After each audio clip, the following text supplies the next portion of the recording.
Copilot Chat is experiencing truly incredible growth in order to keep up with the growth of GPT and thus to provide the latest version, right?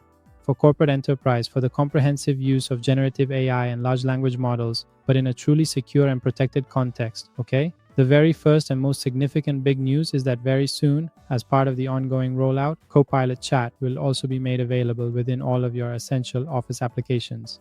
So you'll see it inside Word with the ability, of course, to enable GPT-5 for, let's say, interaction with AI.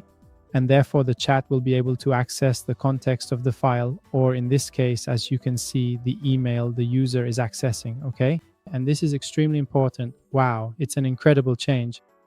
Sorry, I just wanted to introduce myself real quick and then I'll let you go ahead. I'm one of the Microsoft MVPs and I'm an expert in the technologies that revolve around Microsoft 365. So if you want updates on Microsoft's collaboration tools, the world of intranets, Microsoft 365 Copilot, SharePoint, Teams, and all the other tools, subscribe to the channel.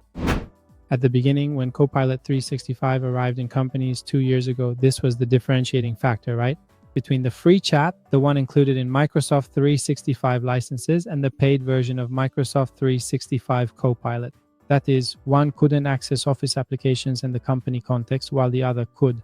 And now they've put it right in there. You see, if I open a Word document, I now have the possibility not only, let's say, to open the Copilot Chat even if I don't have the license, but also to ask it things like, for example, give me a summary of the document I opened, read, and retrieved this specific information. Can I ask a question? And so on. All things that before could only be done with the Microsoft 365 Copilot license. Clearly, let's say the only difference, the interaction, let's say, between the chat's output and the content of the document or file is always a copy and paste, okay? But still, it's a lot. So what has Microsoft actually done? They simply took a feature we've always had, the Copilot Chat, put it inside, and gave it the context of the open document. We could do all these things before too, right? With a copy and paste, I would go into Copilot Chat, upload a document, ask for a summary, or ask to, I don't know, retrieve, right? Some points, some things, and then copy and paste it back into the original document. Same thing inside PowerPoint. In a text area, I have the possibility, right, to have it generate something for me, or maybe retrieve the result of a previous conversation and insert the result of that conversation into the slide with a copy and paste. Basically, having Copilot Chat inside the Office applications is a facilitation. I have to say it's an excellent idea. As soon as this feature was seen, many of my clients said to me, well then, what's the difference between, let's say, Copilot Chat and the paid version of Copilot? Because anyway, Copilot still costs €28.10 per user per month. The difference is still huge because in this chat, as you can see, I can only upload files and I do not have access to the company context. So to all the files, documents, conversations, and emails that I have access to in my Microsoft 365, I don't have agents. I don't have any of those advanced agents either. Another thing I don't have is privileged access to performance data.